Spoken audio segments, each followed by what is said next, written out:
मध्यम लहरी 406.5 metres 738 kilo हर्ट्सवर आणि न्यूज ऑन AIR या मोबाईल ॲपवर आकाशवाणीचं हे हैदराबाद केंद्र आहे. प्रसारित करीत आहोत आजचा आपला आवडता मराठी कार्यक्रम निशिगंध.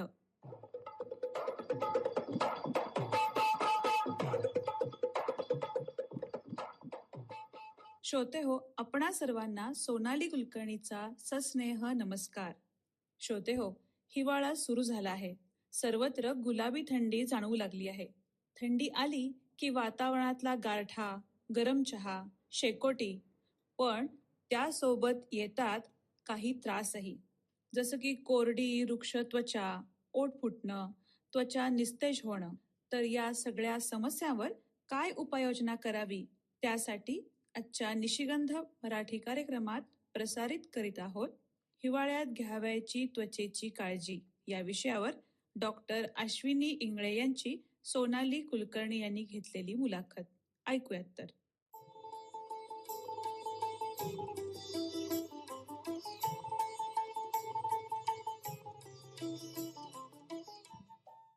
श्रोते हो, नमस्कार.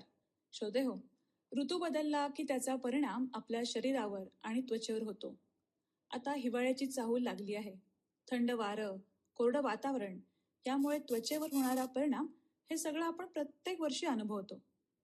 पण या ऋतूमध्ये आपली त्वचा निरोगी, मऊ आणि तजेलदार ठेवण्यासाठी आपण नेमकं काय करावं, कोणते उपाय करावेत, यासंबंधी अधिक माहिती जाणून घेऊयात हिवाळ्यात घ्यावयाची त्वचेची काळजी या विषयावर डॉक्टर अश्विनी इंगळे यांच्याशी आपण चर्चा करणार आहोत. डॉक्टर अश्विनी इंगळे मॅडम या आयुर्वेदिक डॉक्टर आहेत.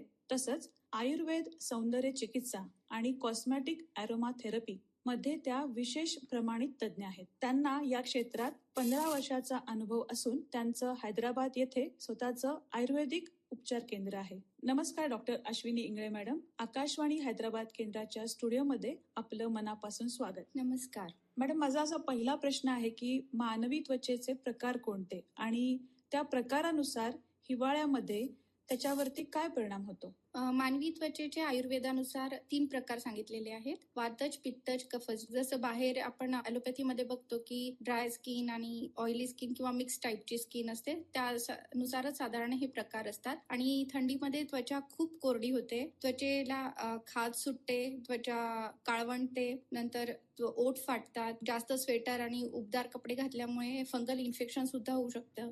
पुन्हा त्वचेचे रोमरंध्र जे आहेत ते जर संकुचित झाले तर कधी कधी ते क्लॉग झाल्यामुळे तिथे ॲक्ने सुद्धा होऊ शकतात. त्याचप्रमाणे त्वचा ही आपल्या पूर्ण शरीरावर पसरलेली आहे, ती सगळ्यात मोठा अवयव आहे. त्याच्यामुळे केसांचीही त्वचा कोरडी होते, तिथे कोंडा आणि केस गळणे ह्या समस्या पण या दिवसांमध्ये जास्त दिसायला लागतात. बरं, हे जे काही पित्त, वात आणि हे प्रकार आहेत यानुसार हिवाळ्यामध्ये त्वचेवर तसा काही परिणाम होतो का त्याचा?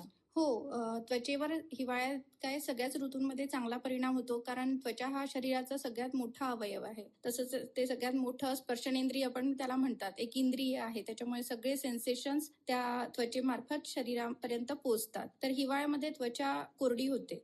डॉक्टर अश्विनी इंगळे मॅडम, या ऋतूमध्ये नेमकी त्वचा कोरडी पडते तर याची मुख्य कारणं काय असू शकतात बरं? या ऍक्च्युली ऋतूमध्ये जो होणारा बदल आहे त्यानुसार जी वात, पित्त, कफ दोषांची अवस्था होते ते तर मुख्य कारण आहेच यामध्ये. पण जे आपण केमिकल कॉस्मेटिक्स वापरतो किंवा आपण साबण, जे रोज वापरामध्ये जे कॉस्मेटिक्स मध्ये साबण आहे, काही पावडर्स आहे, क्रीम्स आहे, त्या गोष्टींचाही परिणाम होतो. कधी त्यासोबतच काही फॅक्टर्स असे असतात की आपलं वाढलेलं वयोमान, कधी अनुवंशिकता, काही आजार असले जसं थायरॉइड आहे, डायबिटीज आहे, अशा लोकांना लवकर जास्त परिणाम त्यांच्या त्वचेवर दिसायला लागतो. बर, मग आयुर्वेदाच्या दृष्टीनं हिवाळ्याचा म्हणजे हेमंत आणि शिशिर ऋतू याचा त्वचेवर असा परिणाम काय होतो, की म्हणजे उन्हामुळे काही म्हणा किंवा असं काय होतं नेमकं? ऍक्च्युली हेमंत आणि शिशिर ऋतू जो आहे तो थंडीचा काळ आहे. तर याच्यामध्ये काय होतं, थंडीमुळे वाताचा प्रकोप जास्त होतो या ऋतूमध्ये. आणि वाताचा गुण असा आहे की वृक्षता आणतो शरीरामध्ये, त्याच्यामुळे त्या वाताची वृक्षता वाढते. त्याचसोबत यामध्ये पित्ताचा संचय पण शरीरात होत असतो, पित्त दोषाचा. तर पित्ताचा गुण आहे उष्णता, तर त्याची उष्णता वाढते. त्याच्यामुळे काय होतं, ही वृक्षता आणि त्याची कोरडेपणा आणि ती उष्णता याच्यामुळे जे शरीरामध्ये रसधातू असतो, जो शरीराचं पोषण करत असतो, त्याचा पण क्षय व्हायला लागतो. त्याच्यामुळे आतून तसं डिहायड्रेशन होतं आणि बाहेरची थंडीमुळे बाहेरून सुद्धा कोरडेपणा शरीराला आलेला असतो. बरोबर. अशा प्रकारे आतून बाहेरून असं दोन्ही या ऋतूमध्ये त्वचेवर परिणाम दिसतो. बर, मग आता ह्या हिवाळ्यामध्ये आयुर्वेदानुसार त्वचेची नेमकी अशी काळजी काय घ्यावी, म्हणजे ऋतुचर्या आपली कशी असावी? ऍक्च्युली आयुर्वेदामध्ये सगळं आपलं दैनंदिन जीवन कसं असावं इथूनच सुरुवात केलेली आहे. तर त्यांनी प्रत्येक ऋतूनुसार आपण काय आहार घ्यायचा, काय खायचं, अगदी कधी उठायचं, व्यायाम किती करायचा, ह्या सगळ्या गोष्टींचा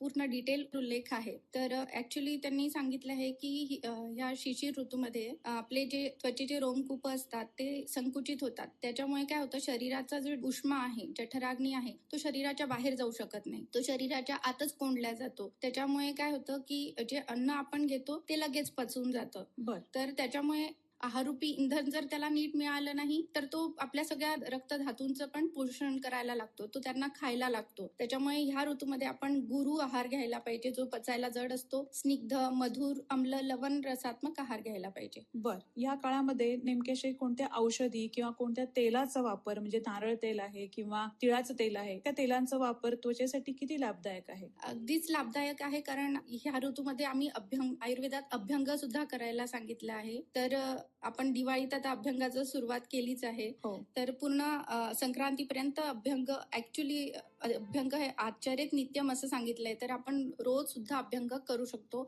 अगदी लहान मुलांपासून मोठ्या वयोवृद्धांपर्यंत आपण अभ्यंग करू शकतो. पण हा थंडीचा ऋतू असल्यामुळे याच्यामध्ये तिळ तेल जास्त लाभदायी राहील. बर, त्याचप्रमाणे महानारायण तेल आहे, नारायण तेल आहे, बला तेल आहे, असे बरेच औषधी तेल सुद्धा मार्केटमध्ये उपलब्ध आहे. बर, मग हे तुम्ही अभ्यंग जे म्हणालात, अभ्यंग म्हणजे शरीराला तेलाने मसाज करणं असं आहे का, अजून ह्याची काही वेगळी प्रक्रिया आहे? नाही, अभ्यंग म्हणजे शरीराला तेल लावणं असं आपण म्हणू शकतो. पण अभ्यंग म्हणजे शरीराला तेल लावणं, ते आपण अगदी व्यवस्थित एका डायरेक्शन मध्ये आपले जे रोमकूप असतात त्या दिशेने लावायला पाहिजे. बर, तर आणि प्रत्येक अवयवाला थोडा वेळ द्यायला पाहिजे ते चळून ते शरीराच्या आतमध्ये खोलवर जाण्यासाठी. तर अभ्यंग हे रोज करायला पाहिजे. साधारण प्रत्येक अवयवाला आपण 3 मिनिटं तरी तेल चोळलं गेलं पाहिजे. तेल कोमट करून घेतलेलं अजून चांगलं, त्याच्यामुळे ते अजून खोलवर जाईल. बर, अंगाला तेल चोळल्यामुळे जो त्वचेचा कोरडेपणा आहे तो कमी होतोच. म्हणजे बाह्यतः आपल्याला दिसते त्वचेची कांती सुधारली आहे, त्याचा पोत सुधारलाय,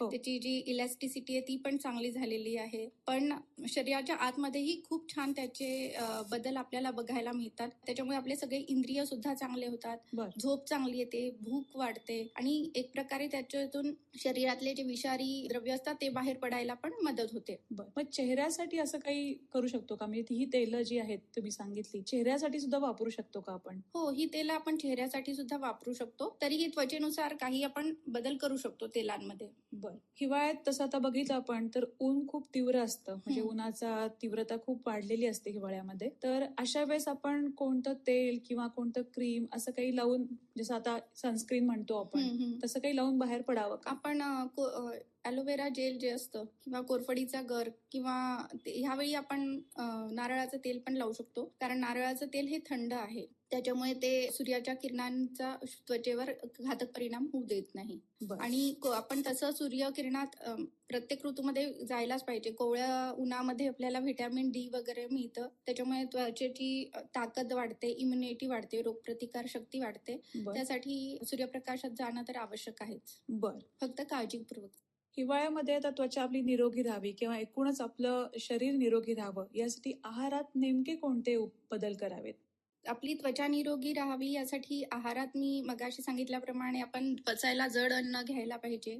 मधुर रसात्मक आणि आम्ल लवण रसात्मक म्हणजे थोडंसं खारट असलेलं अन्न आपण घ्यायला पाहिजे. पण हे दिवस तसेही सुगीचे दिवस म्हणतात. बरोबर. शेतामध्ये सगळं धान्य, वेगवेगळ्या प्रकारच्या भाज्या, फळं सगळं आलेलं असतं, सगळं उपलब्ध असतं. त्याच्यामुळे हे सगळं आपल्या आहारात असलं पाहिजे. आवळा, पेरू ह्यासारखे फळं आपण खायला पाहिजे. बर, सगळ्या प्रकारच्या भाज्या, गाजर वगैरे हे घ्यायला पाहिजे.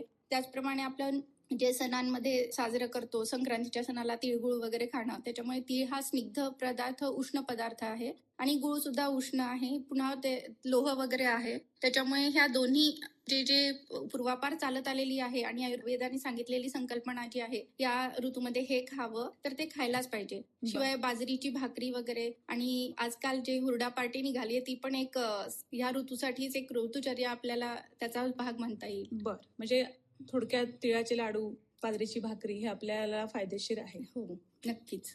हिवाळ्यात एकूण पाहतो आपण की तहान कमी लागते, तर पाण्याचं सेवन कमीच होतं. तर त्वचेच्या आरोग्यासाठी पाण्याचं असं योग्य प्रमाण काय असतं हिवाळ्याकरता? हिवाळ्यात थंडीमुळे जी तहान कमी लागते, त्याच्यामुळे पण आपण पाणी कमी पितो आणि त्वचा ही डिहायड्रेट होऊ शकते. तर तसं होऊ न देण्यासाठी साधारण 2-3 लिटर पाणी रोज प्यायला पाहिजे. जवळपास 8 ते 10 ग्लास पाणी प्यायला पाहिजे. आणि त्याच्यामध्ये नुसतं पाणीच येणार नाही, त्याच्यामध्ये वेगवेगळ्या प्रकारचे सूप येतील, फळांचे रस येतील, दूध वगैरे असे जे द्रव पदार्थ आहेत ते पण येतील. इव्हन या ऋतूमध्ये आपण मांसरस सुद्धा घेऊ शकतो. नॉनव्हेज जे सूप आहेत ते पण आपण घेऊ शकतो. पूर्वीचे लोक असे हिवाळ्यामध्ये साय लावणं अंगाला किंवा तूप लावणं ओठांना वगैरे असं करायचे, पण आजकाल मुलं तर हे करून घेत नाहीत. बाजारातले क्रीम म्हणा किंवा अजून काही इतर गोष्टी ते वापर करतात. तर बाजारातील क्रीम आणि आयुर्वेदिक तेल किंवा जे काही आपण वापरतो ह्यात नेमका फरक काय? म्हणजे हे जे पूर्वापार चालत आलेलं आहे साय किंवा तूप, हे वापरावं का? हो, नक्कीच वापरायला पाहिजे. फक्त आजकालच्या मुलांना त्याचा तो वास किंवा चिकटपणा नको असतो, पण तरीही आंघोळीच्या आधी एक 5-10 मिनिटं तुम्ही त्याला दिले तर जास्त चांगलं आहे. कारण तेलाने काय होईल, तुम्हाला परमनंट एक कायमस्वरूपी तुमच्या त्वचेत बदल झालेला दिसतो. बाहेरचे जे कॉस्मेटिक्स वगैरे असतात त्याच्यात खूप सगळे केमिकल असतात. सोडियम लॉरियल सल्फेट, पॅराबेन असे घातक द्रव्य सुद्धा असतात त्याच्यामध्ये. तर अशा क्रीम्स वापरणं हे हानिकारक आहे त्वचेसाठी. बरेचदा थंडीच्या दिवसांमध्ये काय होतं की या कॉस्मेटिक्स क्रीममुळे पण ॲलर्जी वगैरे डेव्हलप होते आणि जास्त खाज वगैरे येणं असे पण प्रॉब्लेम होऊ शकतात. त्याच्यामुळे कधीही आपण हे जे तेल आहे हे वापरणं हे अगदी ऑर्गॅनिक म्हटलं जाईल, बिना कुठल्याही केमिकल्स न मिसळता हे आपल्याला अंगाला लावायला अगदी योग्य असं राहील. आजकाल बटर्स पण मिळायला लागले आहेत, बॉडी बटर्स. ते पण त्वचेसाठी अगदी चांगले आहेत, कारण ते वनस्पतींपासूनच तयार केलेले आहेत आणि त्याच्यामुळे त्यात सुद्धा काही केमिकल्स नाही. लहान मुलं आणि वृद्ध व्यक्तींची त्वचा थोडी अधिक कोरडी होते, तर त्यासाठी काही खास उपाय आहेत का तुमच्याकडे? हो, वयोवृद्धांची त्वचा तर काय होते की वयोमानानुसार आपल्या तैलग्रंथी आणि घर्मग्रंथी, शिबॅसियस ग्लँड आणि स्वेट ग्लँड्स ज्या आहेत त्यांची तशीच ऍक्टिव्हिटी कमी झाल्यामुळे त्यांच्यात कोरडेपणा येतो. पुन्हा वाढत्या वयामुळे त्यांचा वातदोष वाढलेला असतो, त्याच्यामुळे तो पण एक त्याच्यात एक दोष असतो. म्हणजे त्या दोन्हींचं मिळून आणखी त्वचा त्यांची कोरडी होते. तर वयोवृद्धांसाठी तर तेलाची मालिश एकदम उपयुक्त अशी ठरेल. तेल मालिश त्यांनी करायलाच हवी. आणि छोट्या मुलांना शतधौत घृत नावाचे घृत आहे की म्हणजे जे 100 वेळा प्रोसेस केलेलं धुतलेलं तूप असतं, ते खूप चांगलं राहील. आणि कुठलेही तेल सुद्धा लहान मुलांना बाधा करत नाही, ते उपयुक्तच ठरतील. ते फक्त त्वचेसाठीच नाही तर सगळे सांधे स्नायू, लहान मुलांचे जे सांधे स्नायू आहे, वृद्धांचे सांधे स्नायू आहे, त्यांना बळकटी द्यायला पण त्याची मदत होते. मगाशी तुम्ही म्हटलात की सूर्यप्रकाशामध्ये फिरणं त्वचेच्या किंवा एकूण आपल्या शरीरासाठी आवश्यक आहे, तर त्या सूर्यप्रकाशामध्ये कोणत्या वेळेस जावं आणि किती वेळ जावं? सकाळच्या कोवळ्या उन्हामध्ये बाहेर पडायला पाहिजे किंवा संध्याकाळचं सुद्धा ऊन चालेल. जर तुम्हाला नसेलच जमत तर संध्याकाळी तरी तुम्ही वेळ काढायला पाहिजे उतरत्या उन्हाच्या वेळी. पण एकदम कडक उन्हात तुम्ही जाऊ नका. 15 ते 20 मिनिटं उन्हात फिरणं अगदी शरीरासाठी आवश्यक आहे. हिवाळ्यात एकूण त्वचा, आपलं शरीर निरोगी राहण्याकरता अशा काही उपचार पद्धती असतात का, की नेमक्या त्या कोणत्या घ्याव्यात? हो, आयुर्वेदामध्ये तर उपचार पद्धती ही रोजच्या दैनंदिन जीवनात तुम्ही वापरावी अशा सगळ्या सांगितल्या आहेत. तर त्याच्यामध्ये आपण अभ्यंगावर आताच बोललेलो आहे. पूर्ण शरीराला तेल लावणं हे अतिशय आवश्यक आहे. आणि त्याचप्रमाणे आयुर्वेदामध्ये शिरोधारा, शिरोअभ्यंग, पादाभ्यंग म्हणजे पायाला मसाज करणं, शिरोअभ्यंग म्हणजे डोक्याला मसाज करणं, नस्य म्हणजे नाकावाटे तेल टाकणे, कर्णपुरण कानातून तेल टाकणे, बस्ती म्हणजे संडासच्या जागेद्वारे आपण तेल आत सोडतो. ह्या सगळ्या गोष्टीही आवश्यक आहेत करणं. त्याच्यामुळे तुमचं आतून सुद्धा जी त्वचा आहे तिचा कोरडेपणा जाऊन ती स्निग्ध होते. आणि रोजच्या आहारात पण आपण तेल, तूप, दूध, साय हे सगळं घ्यायला हवं. कारण आजकाल काय होतं की आपल्याला वाटतं फॅट्स वाढतायत किंवा वजन वाढते, ह्या भीतीमुळे कितीतरी लोक असे आहेत की ते आहारातलं त्यांनी तूप तेल हे वर्ज्य केलंय. बर. पण ह्या गोष्टी आपल्या आहारात असणं आवश्यक आहे, कारण आतूनही त्वचा किंवा आपले सगळे अवयव यांनाही स्निग्धता पाहिजे. त्यांना जर वृक्ष झाले तर त्यांचं पण कार्यक्षमता कमी होऊन जाईल. बरोबर. जसं सगळ्या रक्तवाहिन्या वगैरे त्यांचं आकुंचन प्रसरण हे सगळ्या त्यांच्या ज्या क्रिया आहे ते होण्यासाठी आतून सुद्धा स्निग्धता आवश्यक आहे. डॉक्टर अश्विनी इंगळे मॅडम, तुम्ही आमच्या श्रोत्यांना खूप छान माहिती सांगत आहात.